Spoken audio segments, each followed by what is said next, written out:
Bonjour, je m'appelle Richard Blackburn, je suis cofondateur avec René Charbonneau du Théâtre de la Dame de Cœur.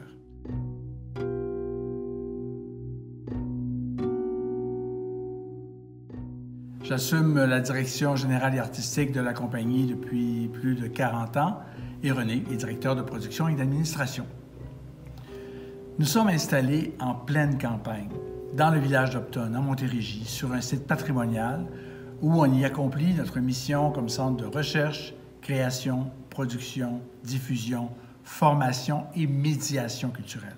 Cette relation-là aux grands espaces nous a entraînés à travailler à l'extérieur, dehors, pour proposer des allégories qui nous ont vraiment donné le goût d'explorer à ce moment-là, dès ce moment-là, le médium de la marionnette géante. Parce qu'on aime présenter au public, dès son entrée en salle, un environnement qui est surdimensionné, qui va vraiment devenir le point de départ de notre proposition.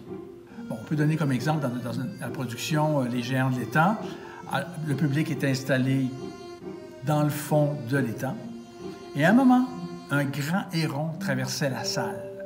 Alors, pour les personnages de l'histoire, chenilles, fourmis, grenouilles, etc., ce passage-là de l'oiseau était paniquant, parce qu'il pouvait peut-être se faire dévorer. Mais pour le public, c'était un moment de béatitude.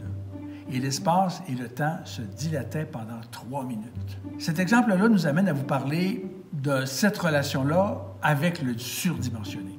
Bon, sur le plan dramaturgique, qui nous dépasse intérieurement, on l'exprime parce qu'il nous dépasse extérieurement. Alors, force est d'avouer que nos ressentis sont souvent démesurés à l'intérieur de nous et puis en les projetant dans nos personnages et nos scénographies, eh bien, on propose un jeu de miroir. À chaque nouveau spectacle, on s'assure d'abord que l'univers qui va être abordé va être nouveau, inédit, puis également on positionne les défis scénographiques à relever.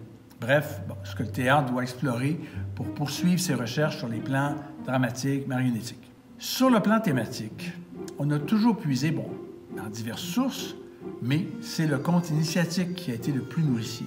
Son fonctionnement, ses clés qu'on a étudiées en profondeur ont vraiment guidé nos démarches. Les thèmes choisis se développent sous forme de quête. Et puis nos histoires, elles doivent donner du courage à ceux qui l'entendent. Plusieurs objectifs orientent le travail de la première équipe de scénarisation, donc avec moi comme directeur artistique et 4 créateurs multidisciplinaires.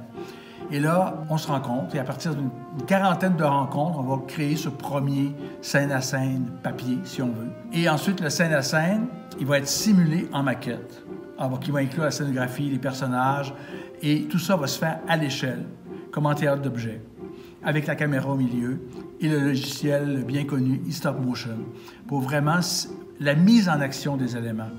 Qu'est-ce que le déploiement de notre métaphore, de notre allégorie, comment tout ça se passe, et le mettre à l'épreuve. Alors, tout ça, ce maquettage-là, va vraiment nous permettre de faire évoluer notre scène à scène dans toutes les péripéties. Alors, donc, au bout de tout ça, on se retrouve avec un fichier vidéo qui va vraiment devenir le cahier de charge visuel de l'auteur, des équipes de concepteurs, producteurs. Et on parle de plus de 45 personnes qui vont travailler sur le spectacle. Il peut devenir aussi le document de référence pour vraiment tout le monde de la production. Et cette technique-là, vraiment, ça évite les erreurs, les gaspillages, et puis c'est toutes ces références-là nécessaires à tout le monde. Dans le développement du texte, il y a un auteur-conseil, Maryse Pelletier, qui, elle, va ramasser ça, va clarifier nos enjeux dramatiques de l'histoire, des personnages. Elle va vraiment pousser une analyse, pour vraiment, avant que cette analyse-là soit remise pour l'écriture des dialogues. À Marilyn Perrault, qui est l'autrice, et qui, elle, n'a pas soucié des problèmes techniques de la production. Elle peut vraiment propulser l'histoire dans une autre dimension en lui donnant une parole, un humour, un texte, des chansons, etc. En général, après, autour de 4 versions des dialogues, on va organiser une lecture publique pour valider la clarté de nos propositions. Est-ce que c'est clair, ce qu'on propose, ce qu'on raconte dans l'histoire? Et là, évidemment, nourri des commentaires des gens, mais là, l'auteur va continuer à travailler pour faire évoluer l'œuvre. Et puis en parallèle, le travail de production, lui, s'amorce en atelier.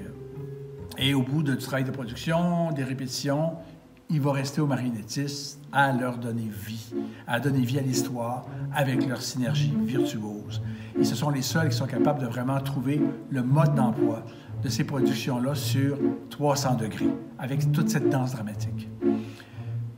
Sur les plans scénographiques et mécaniques, bien, on est toujours en recherche perpétuelle pour renouveler nos styles, bon, déjouer la gravité, maîtriser la matière à laquelle on donne vie. René Charbonneau, chef d'orchestre des ateliers de production, aborde chaque création en maîtrisant, bien sûr, la partition, parce qu'il participe toujours à tout le processus. Pour le travail de manipulation, c'est vraiment la technique de harnais, qui est celle qui est au cœur de notre travail depuis très longtemps. Et c'est vraiment avec notre démarche avec le département de médecine sportive de l'Université de Montréal qui a été extrêmement importante pour bien comprendre les enjeux de cette technique-là.